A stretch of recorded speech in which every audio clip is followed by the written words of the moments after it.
how things look like versus the average that is 35%. You can see that Erbil looks better with a lower rate, and even Ninawa with a lower rate of spending for food.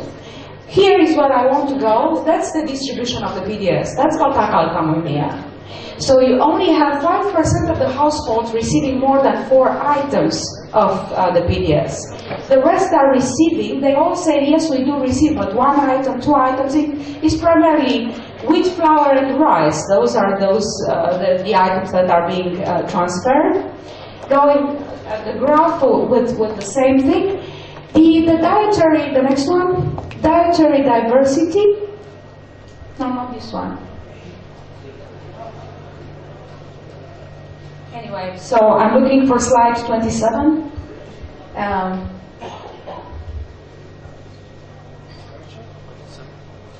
No, 27.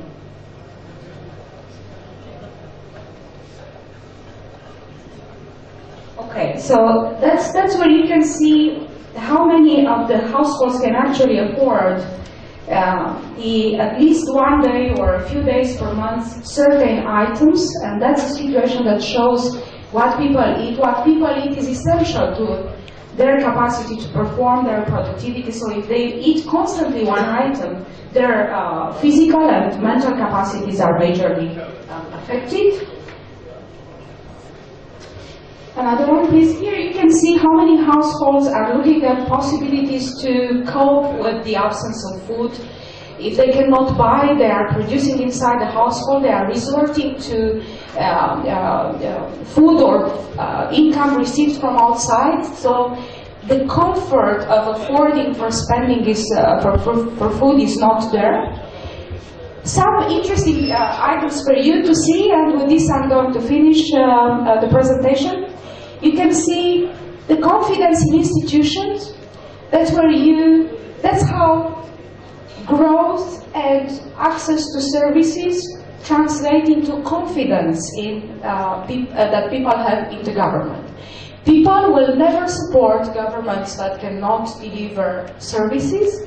You need to know which services are the most important for them. Obviously, the capacity to provide food for their families, but it's also the need for jobs for their kids, the need for school for their children, the need for good education. You will see that according to the confidence indicator index, I'm not sure that's the one, so I'm looking for Wahad al-Thalafin. Anyway, so somehow we don't, that's the one I'm looking for. You can see that leaders, religious leaders, tribal leaders, security forces seem to get more confidence. Central government is only with 6%, al-Hukuma, and the also much less international organizations. So I'm not even supposed to speak because you can only trust me 3.2% confidence we get, and that's not good, but we continue to be willing to talk to you to improve that perception. We have 100%. Social and political activity, you can see how many people are engaged in the life of this country. How many of them have filed a complaint? How many of them have demonstrated? How many of them are resorting to media channels, communication channels to understand politics? How many of them are part of political debates? How many of them? This is not good. A country in which the society enjoys participating into the public life, into the political life, is more likely to reach progress faster. There is a pressure that the population can put on the government using various means on state institutions, government, parliament, the judiciary, for them to perform. So those are very low rates, by the way, and we are a little bit discouraged. And something that you may like looking at, the next slide, please, is the transparency and the way services are made available to people. You will see where bribery is being placed, and interestingly enough, doctors, teachers, judges are less subjected to receiving bribes than other categories of the state. However, the fact that police is seen as the most, I wouldn't say corrupt institution, but I would say an institution that is less performing against rules and more based on a subjective, random situation generated by the bribe, is the police, which is not really good for the society of Iraq, not to have confidence in those institutions that are supposed to secure them, to provide public order. Going back, this is the perception of corruption. That's the perception of corruption, how perception is increasing or decreasing with respect to institutions that are being corrupt. The perception is that actually political parties, civil servants of ministries are the most corrupt. And then the map per governorate, where you can see where the prevalence of bribes is located. Obviously, where the power is, Baghdad will always be on top, because that's where the power is, the authority to solve problems. And some other slides that I leave for you with the dissemination of information. So we do have all this information on the IAU portal, and again, this Iraq Knowledge Network is upgrading, updating information every year. We stand at your disposal to come and debate. Today I've presented indicators. I would be happy to sit with you and to explain to you how we believe some of the words of indicators are supposed to be addressed through policies, through programmatic interventions by the government. The last thing for me is that no government on earth can deliver against expectations of people alone. It is very important for the government of Iraq to have the understanding and the openness towards partnering with the private sector, partnering with civil society organizations.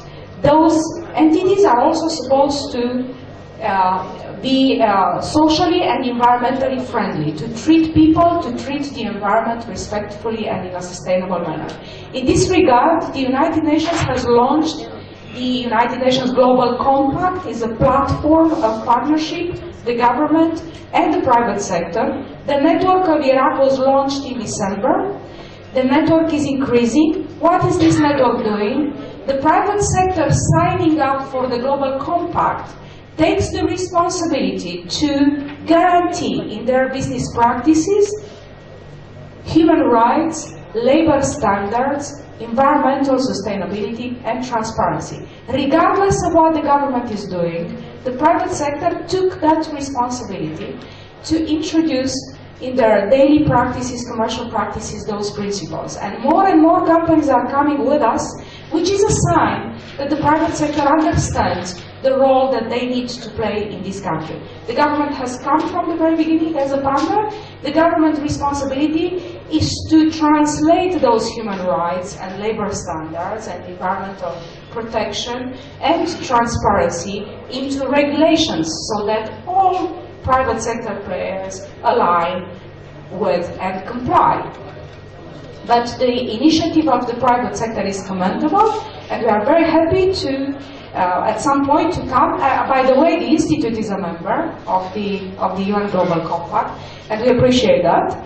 This is all from me. I would like to thank for the honor of being here today, and to say something. This institute has been around since 2004. In any country, it is important to have a forum of debates with organizations, with the government, with politicians. This is opening the capacity of all people, regardless of the category, the social category, to understand what we are doing, what the government is doing, what organizations, private sector companies, state companies are expecting. Please continue with this public debate. You saw how low rates are there with people involved in any type of debate on their own life matters. So we very much encourage you to continue. We'll be happy to come, and I'm happy to also see some of the international companies present here. I can see Christos Milanos from Shell, a very good partner of us on many programs.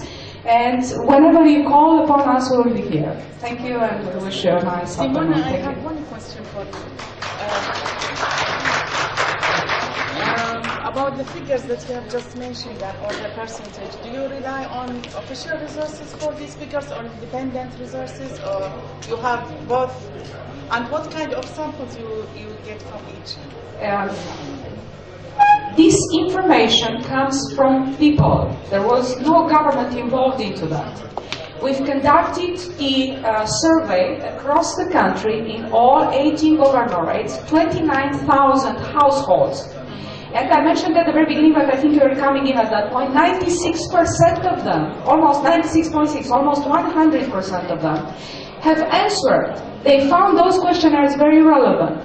So we process the information. The only role of the COSIT, of the Central Organization of Statistics, in this survey is that they were aware of what we were doing, and they were with us because they hold, according to their law, they hold a monopoly on all data in this country.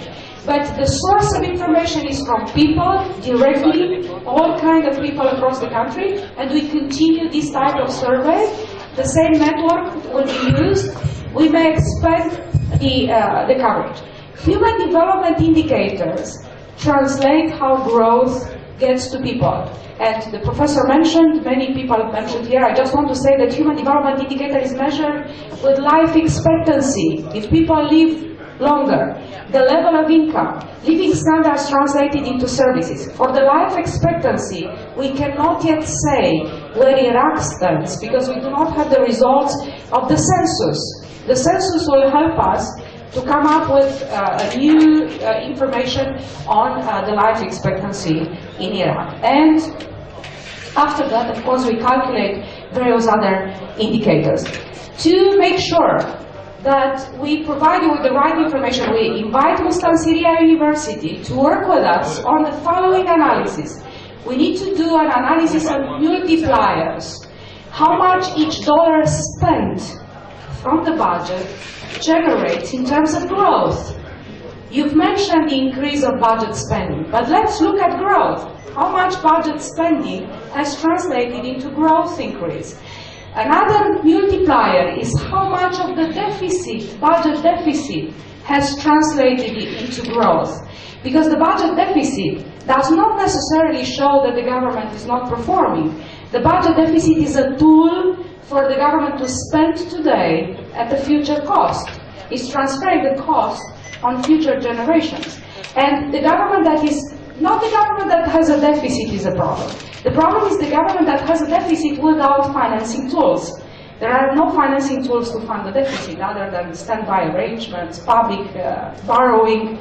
Anyway, to look at how much the deficit has translated into growth is another indicator. And the most important one is how much each dollar of spending has created in terms of growth versus a change in the human development indicators. How human development indicators have changed based on how much was spent. And we stand ready to conduct that analysis. This is what my department is doing in the UN, and I would be happy to be able to engage with you so that we conduct an analysis that shows how much your oil is translating into people's life through the government vehicle, with the government vehicle that is the main spending one. And again, thank you so much for your attention. Thank you. Thank you, Simon, for your presentation. دراسة الدكتور كمال البصري دعم التعليم المتطلبات سيادة القانون يقوم بإلقاها الأستاذ علاء حياة.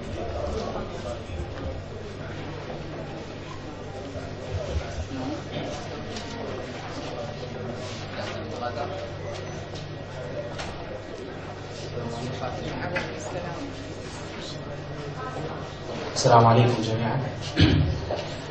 أنا علاء فهد، خبير في المعهد العراقي للإصلاح الاقتصادي. يسعدني أن أقدم دراسة الدكتور كمال البصري حول دعم التعليم بمتطلبات سيادة القانون. قد يختلف هذا العنوان عن ما تم طرحه في دراساتي السابقة، لكن سأبدأ من حيث ما انتهى به الأساتذة، أنه لا يمكن تحقيق تنمية بشرية في العراق من دون أن يكون هناك سيادة للقانون، ولا يمكن أن يسود القانون بدون وجود أو دعم لقطاع التعليم، باعتبار أن قطاع التعليم هو المرتكز الأساسي للتنمية البشرية. نحن لا نستطيع أن نخلق مجتمع نامي أو متطور ومتقدم بدون أن ندعم قطاع التعليم. أستاذ عادل، النكست سلايد. أستاذ عادل.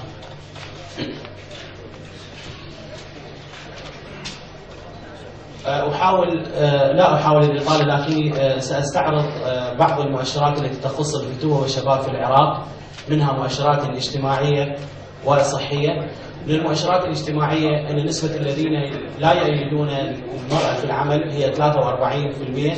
نسبة من يرون أن المرأة لا تقل منزلة عن الرجل لا تتجاوز 69%. هذه المؤشرات تم أخذها من وزارة التخطيط من النشرة لعام 2010.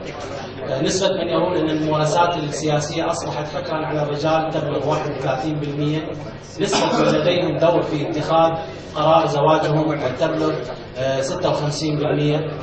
المؤشرات الصحية، نسبة الشباب الذين يعرفون الغذاء الصحي المتوازن. لا قرار زواجهم، العفو، هناك خطأ في الطباعة، قرار زواجهم. باعتبار انه حريه الاختيار هذا ناتج من دوافع الحريه الشخصيه، هذا مؤشر من مؤشرات الحريه الشخصيه في الاختيار.